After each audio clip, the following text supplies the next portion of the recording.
Hey everyone, Ryan from Caddie, and today we're going to be opening up and unveiling the discs in my Black Edition Discmania mystery box.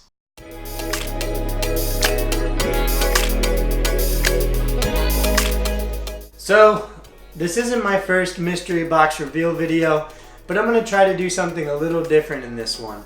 Instead of just simply showing you guys what discs I got, I'm going to try to share with you what each disc does and how the disc would fly for both slower arm players and faster arm players, as well as which situations you might want to try the disc out. Well, step one is to get the box open. And if you watched my Instagram live of me unboxing my last Discmania mystery box, then you know I really struggled to get it open and I ended up destroying the box. This time, I have a better understanding on how to do it, so I'm gonna open it the correct way and then we're gonna dive right in. Let's get to it. First, you need the biggest knife you have. All right, the seal has been cut. Let's open her up. Hey, so much better than last time, huh?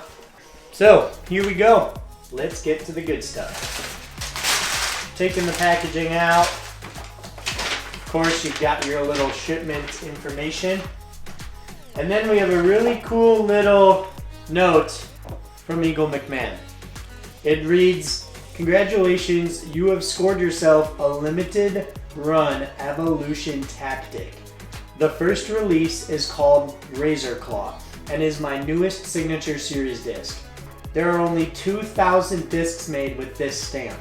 The tactic is a really overstable approach disc, unlike anything that Discmania has released before. This is the disc that I've been waiting for. I love it. Signed, Eagle McMahon." So, in case you guys didn't see, the Evolution Tactic, or the Razor Claw, is the mystery disc in this box. And I'm really excited to finally feel it, take a look at it, and I'm gonna share that with you here in this video. The box is open. Let's see what we got. So the first disc I am super excited about, and it's only because I actually bagged these. I got myself a D-Line P3X. Yellow with the green. That's the Green Bay Packer colors. If you guys follow me on Instagram, you know I'm a Go Pack Go kind of guy. Anyhow, the P3X is a flat, overstable putter. The numbers are 3203, and I primarily use my D-Line P3X for approach shots and driving off the tee. Once they beat in, because they are D-Line, they do become a little bit more flippy, which makes this disc a really nice hyzer flip to straight shot disc off the tee, and a really simple hyzer shot when trying to get up to the basket to either tap in a par or hopefully not a bogey, double bogey, etc. The weight on this is 170, so it's a little bit lighter. On my putters, I typically throw that 175 max weight, but nonetheless, this is still a great putter. For you guys, if you are a fast arm speed player, you'll be able to throw the P3X off the tee, hyzer flip, and probably be able to get it to turn over and just hold a really nice putter and hyzer shot. If you power down a little bit, you'll be able to get this disc to go perfectly straight. And for slower arm speed players, this is gonna be a disc you're gonna wanna let go of flat. It's gonna fly straight and then it's gonna slowly fade out at the end, just providing a really reliable approach type shot for you. All right, the next disc that we have is an S-Line X-Out disc. It is an S-Line FD at 175 grams, so max weight. The FD is low-key one of Discmania's best discs. The numbers on an FD are 7.6 -1.1, slow, glidey, with some straight stability. The FD is really a point-and-shoot type disc. So if you're a fast arm speed player, chances are you're throwing your FDs for big and hyzer shots or even rollers. And if you're a slower arm speed player, this is going to be a disc that you're throwing in the woods when you need a fairway driver, tunnel shots, any disc golf shot that you needed to just go straight and then slightly finish, or if you needed to hold an anhyzer shot, releasing it on that anhyzer angle and letting it kind of fly its line.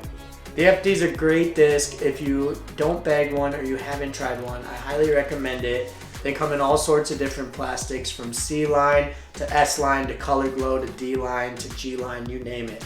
Get yourself an FD, give it a shot. Next, we have a purple stiff P-line MD4, and it is marked at 165, so a little bit lighter of a mid-range disc. The MD4 is a 5403, so based on the numbers, it shows that it doesn't have a ton of glide and it's got some reliable fade. In my experience with the MD4, it does fly with a little bit more glide than what it kind of comes out to look like based on that 4 glide number. This disc, for me, I don't bag it currently, but when I did bag it, I was throwing it into headwinds for just straight mid-range shots. The headwind would keep the disc up, it would just fly dead straight and it wouldn't finish too hard. In any other situation based on wind, if you let go of this flat, it's gonna go straight for you for quite a while before it finishes. Simon had his name on the MD4 for a while. I'm not entirely sure if he's bagging MD4s or not, but for faster arm speed players, this is gonna fly more like an MD3 that's a bit more overstable. Whatever line you put it on, it's gonna hold that line for you. While for slower arm speed players, this disc will just fly straight before finishing to the left. It's not gonna dump like the MD5, but it will finish left just at a slower pace. So if you're looking for a disc that in any sort of wind, you can let go of it flat and it'll ride out in hyzer, this will be a good disc for you. If you're looking for a mid-range that's more reliable in a headwind as a slow arm speed player, you can go ahead and pick this up, throw it into a headwind, and it's gonna be able to at least ride straight. It's not just gonna flip over and die.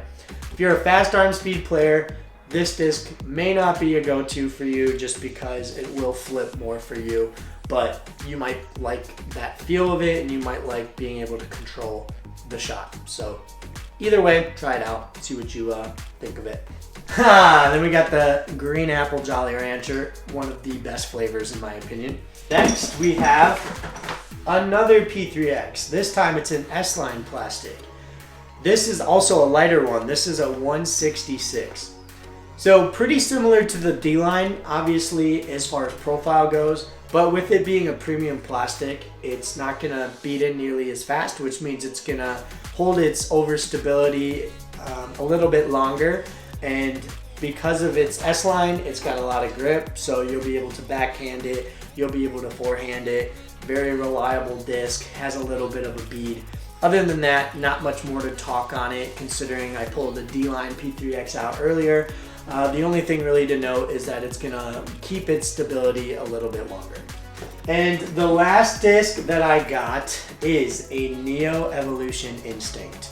Rated at a 7502, these are pretty similar to, you know, the FD2 in some ways. Similar to Innova's T-Bird, if you're familiar with the T-Bird. This is just a really nice fairway driver. It has a bit more stability compared to the FD. For those of you that have fast arms, the Instinct will fly very similar to the FD for a slower arm speed player. Powerful throwers can literally throw this disc on any angle and it'll hold it. And I think with that comes a lot of benefit, because if an FD is just too flippy for you, the Instinct is a good step up. For slower arm speed players, this is a great headwind disc. It'll fly pretty straight in a headwind for you, and in any other type of wind, you can let go of it flat and it'll fly straight for just a bit before finishing. If you let go of it on an anhyzer, it'll eventually come out but kind of fall flat. It's not just gonna dump on you like something overstable like an FD3 or a PD2 will do, but it will hold that anhyzer for a little bit until it loses its spin, and then it'll just kind of finish slowly for you. So if you're looking for a disc that's grippy, neoplastic, and overall feels good in the hand and is just a reliable hyzer type disc, go ahead, grab the Instinct. And lastly, the moment everyone has been waiting for in the secret compartment is the brand new Discmania Razor Claw, also known as the Evolution Tactic. I opted to get a pure white one because I'm throwing a lot of white and blue discs right now, And fortunately, I got white on a blue stamp. So overall, just a really cool stamp. At a first glance, it feels very similar to the Discraft Zone, maybe even pretty similar to the Harp. I would say that it's not as deep as a Harp, and it's maybe a bit more, I don't know what the right word is, not domey, but a little bit wider compared to the Zone. Overall, it feels like an overstable putter slash approach disc.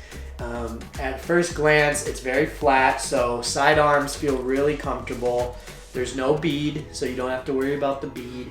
And for backhand, it just feels like, you know, you're gonna be able to get a grip on it. It's not super, super deep, and have a really overstable approach disc that you can depend on no matter what. So there you have it, the Discmania Razor Claw. Here it is, Eagle McMahon's newest signature series disc. I'm gonna go ahead over the next couple days and film a review for it, so you'll be able to see how it flies, and specifically how it flies to me, someone with a slower to medium arm speed. Give you an idea on what you can expect if you pick it up. But I can tell you that Eagle really likes it. He has a video on his YouTube channel. I'll throw the link in my bio, showing some upshots with it. It's clearly an overstable putter, something that he's really gonna like. You can probably expect all the Discmania pros to be throwing this disc. I think that it's a disc that's been missing in their lineup for a while. The P3X didn't have glide, but it was pretty slow, and the MD5 was very overstable but had a lot of glide, and I think that this is going to be kind of a perfect in-between disc for those looking for that shot. So there you have it. That's what was in the Black Edition mystery box for me.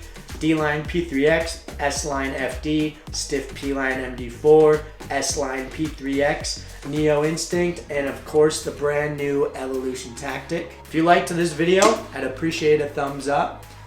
And if you have any questions about any of the discs, feel free to drop them in the comments. I'd be happy to share any other information with you or help you make some decisions on whether to try these discs or to try something else.